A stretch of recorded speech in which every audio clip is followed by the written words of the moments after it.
자, 31번을 한번 볼까요? 자, 31번은 전체적인 문제의 내용이 유효 숫자를 이제 처리하는 건데, 자, 유효 숫자에 대한 것도 우리가 그 앞부분에서 얘기했던 그 문제, 불확정도에 대한 거를 표시하는 거나 지금 이 유효 숫자 처리하는 거나 상당히 이제 유사하다고 볼 수가 있겠는데요.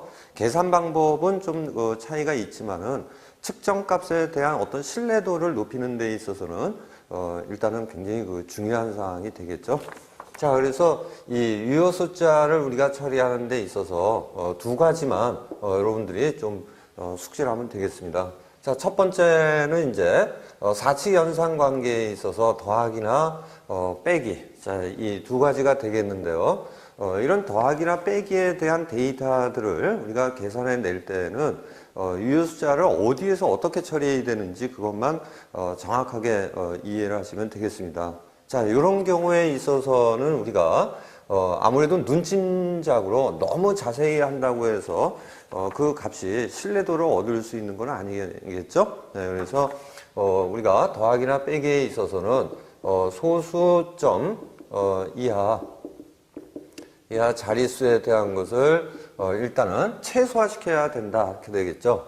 여러분들이 뭐 눈이 좋다고 해서 그거를 더 끝까지 뒤로 이거를 값을 갖다가 인정하면 안 되니까 소수점 이하 자릿수의 최소, 그죠? 최소가 되는 그 데이터 값을 가지고 전체적인 값을 갖다 계산해 주면 되겠다. 그 다음에 곱하기나 나누기 같은 경우에는 요거는 이제 전체 측정 값을 가지고 우리가 얘기해야 되겠죠. 그래서 측정 값의 이 유효 숫자, 그죠? 그 값의 유효 숫자가 제일 작은 거. 자, 뭐 이런 것을 간단하게 여러분들이 좀 이해를 갖다 해주시면 되겠습니다. 자, 그러면 이제 문제를 갖다가 보니까 첫 번째는 이 합을 지금 계산하는 거죠. 그래서 직접 여기 한번 써보게 되면은 756이라는 게 있고요. 그 다음에 37.2가 있고요. 그 다음에 0.83 더하기 요번에는 2. 자, 이렇게 돼 있네요. 자, 그러면 이제 전체적으로 우리가 그 합하다가 보면은 아무래도 이제 이런 소수도 있고 하니까 이 자릿수에 대한 것이 이제 나타나게 되겠죠. 네, 그래서 요거를 우리가 다 이제 계산을 갖다 해주게 되면 이 값이 796이 지금 나오고요. 이제 뒤에 대한 소수점이 되겠는데 소수점은 뭐 이 부분하고 여기에 있는 거를 갖다 우리가 그 사용을 갖다 해주면 되겠죠. 네, 그래서 이게 03. 자, 이렇게 지금 계산이 되네요. 자, 근데 실질적으로 이 소수점 아래의 자릿수가 가장 작은 것을 갖다 우리가 선택해야 되는데 일단은 지금 이 자체에 대한 숫자에서 보면은 소수점이라고 얘기했으니까 아예 소수점이 없다라고 한다면은 더 작은 것이 되겠죠. 그래서 지금 이 경우에 있어서는 상당히 이제 독특한 데이터 값이 되겠는데요. 이런 경우에는 유효 숫자를 3개만 우리가 잡고 이 부분에 대한 거를 좀 없애야 되겠습니다. 그래서 796. 자, 이렇게 우리가 표시하면 되겠죠. 자, 그래서 좀 전에 위에서 우리가 설명했던 내용에 소수점이 존재하고 있을 때는 그 자릿수에 최소화되는 것을 갖다 생각을 하고요. 만약의 경우에 데이터를 측정하는 데 있어서 이렇게 완벽한 참값이 지금 나와 있다든지 이렇게 했을 때는 소수점 부분에 있어서는 어쨌든 없는 거잖아요. 그러니까 제일 최소화되어 있다. 이렇게 생각하시면 되겠습니다. 자, 충분히 이해하셨으리라고 생각하고요. 자, 두 번째 거를 한번 볼까요?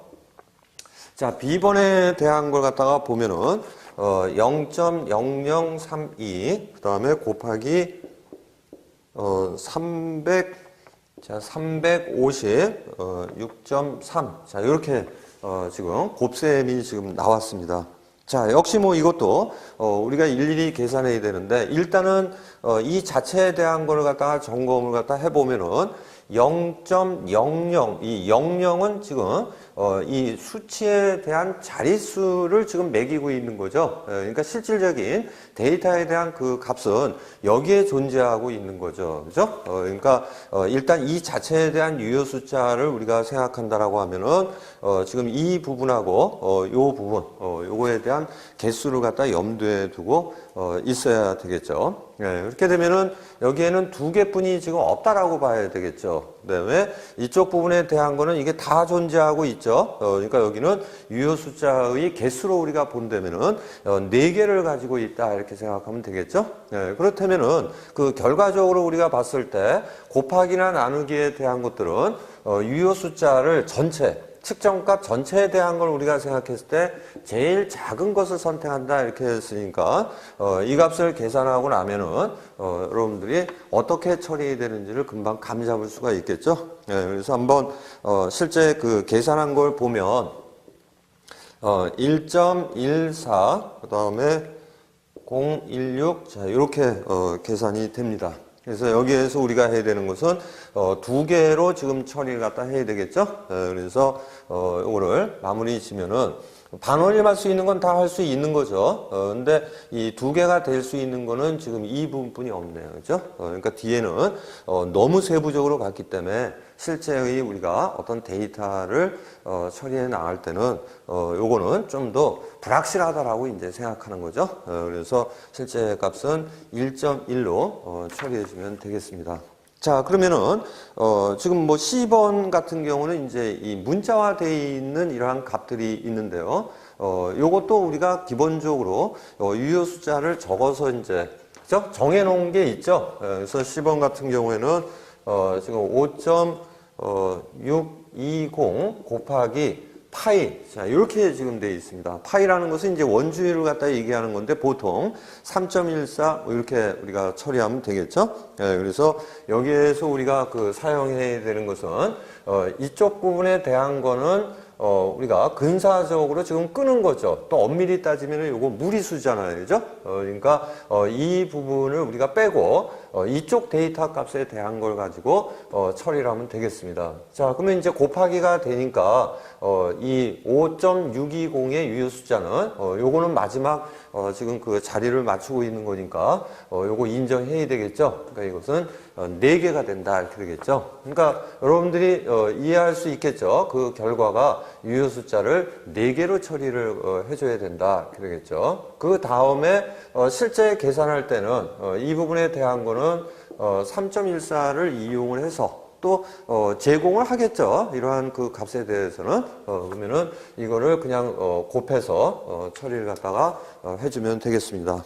자, 보통 뭐 3.142로 뭐 이런 식으로 쭉 무리수로 나가는데요. 그 부분에 대한 그 비순환 소수는 빼고 이 정도만 가지고 우리가 계산한 다음에 유효 숫자를 4개로 처리하면 되겠습니다. 자, 그 결과에 대한 걸 갖다 보면 17.656이라는 값이 이제 나오게 되는데, 자, 여기서 이제 여러분들이 유효 숫자를 처리해 주면 되겠죠? 그래서 하나, 둘, 셋, 4개, 자, 이렇게 되어야 되겠네요. 그러니까 여기서 끊어야 되니까, 요거는 반올림이 되네요. 그죠? 그러니까 올려서 17.6, 자, 이렇게 쓰면 다시 한번 이제 정리를 하면은 A번 같은 경우에는 지금 796이라는 결과가 나왔죠. 그러니까 여기서는 유효 숫자를 3개로 지금 처리한 것이 되겠고요. 그 다음에 B번 같은 경우에는 곱해줌으로 해서 최종적으로 지금 유효 숫자를 1.1로 이렇게 처리를 갖다 했죠. 자, 그 다음에 C번 같은 경우에는 이런 문자화되어 있는 어떠한 숫자에 대한 것을 우리가 처리하지 않고 실제의 데이터 값에 의해서 유효 숫자를 갖다 인정을 하는 거죠. 단 조건은 이제 곱하기이기 때문에 그 법칙에 따라가야 되겠죠. 이렇게 되니까 유효 숫자가 4개인 값을 이렇게 정리가 되겠습니다. 자, 이거를 기반으로 해서 앞으로 이 측정값에 대한 것들의 신뢰도를 높이기 위해서 여러분들이 유효 숫자를 잘 처리해 주면 되겠습니다.